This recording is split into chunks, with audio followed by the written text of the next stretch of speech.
ప్రస్తుత ఆంధ్రప్రదేశ్లో ఉన్న ప్రభుత్వం వలన చాలా వ్యవస్థలన్నీ చిన్నాభిన్నమైపోయినాయి. విధానాలలో మార్పు వచ్చేసింది. ప్రజలకు ఉపయోగపడేటువంటి మార్పులు కానీ లక్ష్యాలు కానీ ఛేదించేటువంటి దిశలో వెళ్ళటం. అందుకోసమే ఈ ఆంధ్రప్రదేశ్ రాష్ట్రంలో నూతన అధ్యాయ శకాన్ని మొదలుపెట్టాలనే ఉద్దేశంతో Telugu Desam party, BJP party, Janasena party కూటమి కట్టాయి. ఈ కూటమి కట్టడానికి ప్రధానమైనటువంటి కారణం ఏంటంటే క్షీణించినటువంటి రాష్ట్ర అభివృద్ధి, ప్రజా సంక్షేమం లేదు, ప్రజలకు కావాల్సిన సౌకర్యాలు ఏర్పాటు చేసేలేదు. ప్రతి వ్యవస్థ చిన్నభిన్నం అయిపోయింది. దళిత, బహుజన, బలహీన వర్గాలలో దాదాపు ఇవాళకి 1800 కేసులు పెట్టారు. 188 మందిని చంపారు. దానికి సాక్ష్యాలు లేవు.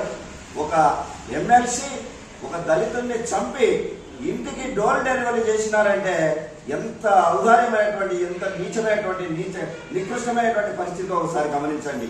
మరి ఆర్థిక పరమైనటువంటి లాభాలు ఏమైనా ఉన్నాయా? ఏమీ లేవు.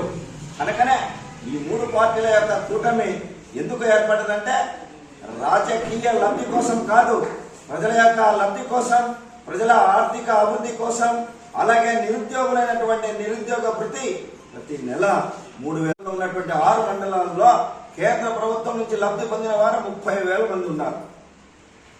ఆఖరుకు ప్రభుత్వంలో శ్రీ నారా చంద్రబాబు నాయుడు రూపకల్పన చేసినటువంటి విధానంలో ఇస్తున్నటువంటి దుర్సన్ పథకాలు కానీ, కుట్టు మిషన్లు కానీ మైనార్టీలకు కూడా ఇవ్వలేనటువంటి దుస్థితి ఇవాళ కనిపిస్తా ఉంది. రంజాన్ తోఫాలు లేవు, ఏ పండుగలకు తోఫాలు లేవు, హజ్ యాత్రలకు పోవాలంటే ఏ రకమైనటువంటి ఆర్థిక సౌకర్యాన్ని కలిగించడం లేదు. మరి ఇన్ని రకాలు చేసేటువంటి ఒక పద్ధతే నాశనం అయిపోయినటువంటి ఈ రాష్ట్రంలో ప్రాజెక్టుల రూపకల్పన లేనటువంటి పరిస్థితి. ఇవాళ పోలవరం లేదు, ఇది వరకు ఏర్పాటు చేసి ప్రారంభించినటువంటి ప్రాజెక్టులన్నీ కూడా పూర్తి స్థాయిలో రానటువంటి స్థితి ఈరోజు కల్లారా చూస్తా ఉన్నాం. నీటి వసతి లేవు, నీటి కరువు ఏర్పడది, వీటన్నింటినీ కూడా తీసుకొచ్చేటువంటి పద్ధతి లేదు. అలాగే అమ్మ ఒడి అని చెప్పి పాఠశాలలో ఎంతమంది చదివితే అంతమందికి 15,000 రూపాయలు ఇస్తానని చెప్పి ఇవాళ 13,000 రూపాయలు ఒక విద్యార్థికి ఇస్తా ఉన్నారు. 4 ఉన్న పిల్లలకు ఒక్కరికే ఇస్తా ఉన్నారు.